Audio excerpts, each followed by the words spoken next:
আসসালামু আলাইকুম everyone, welcome back to my channel.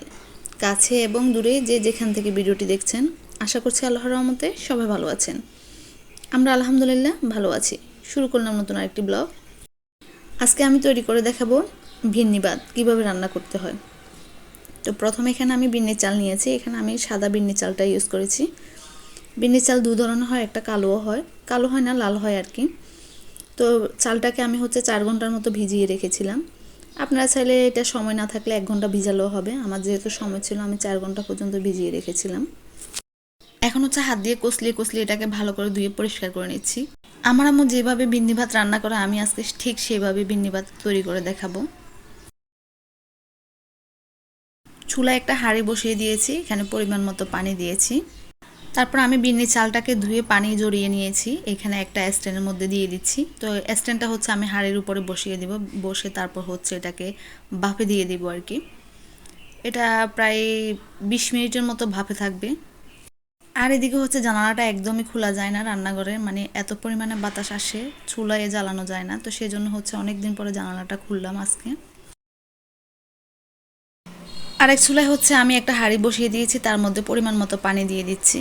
যেহেতু আমি চালটাকে হাফ সিদ্ধ করে নেব, তো সেই জন্য পানির পরিমাণটা একদমই কম দেব, বেশি দেব না। যখন আমি বাফে দিব চালটা তখন 80% সিদ্ধ হয়ে যাবে। তারপর আমি এখানে পরিমাণ মতো জিনিসগুলো দিয়ে দেব। তারপর এখানে একটা তেজপাতা দিয়ে দিলাম, 2-3 টুকরা দারচিনি দিয়ে দিলাম। তারপর এখানে পরিমাণ মতো গুড় দিয়ে দিচ্ছি। মিষ্টিটা আপনাদের পছন্দ অনুযায়ী দেবেন, যে যেমন পছন্দ করেন। তারপর এখানে কোরানো নারিকেল দিয়ে দিচ্ছি। আমি কিন্তু গুড়গুলা কেটে দিইনি, বড় বড় সাইজে দিয়ে দিয়েছি, এটা কিন্তু গলে যাবে যখন সিদ্ধ করে নেব। তারপর এখানে কিছুটা কিশমিশও দিয়ে দিলাম, সাথে বাদাম দিয়ে দিলাম। তারপরে এখানে একটু এলাচ গুঁড়ো দিয়ে দিলাম, সাথে একটু লবণ দিয়ে দেব। এখন একটু নেড়ে ছেড়ে ঢাকনা দিয়ে ঢেকে দেব। আস্তে আস্তে এটা বলক আসুক, আর এটা ভালো করে আমি জোশ করে নেব।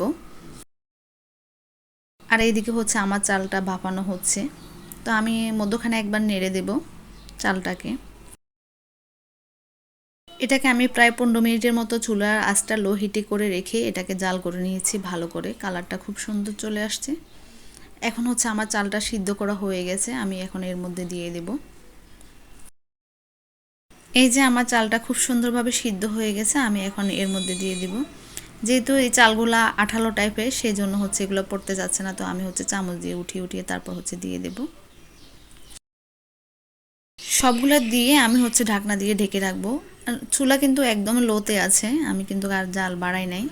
এই তো আলহামদুলিল্লাহ খুব সুন্দরভাবে তৈরি করে ফেললাম ভিন্নি ভাত।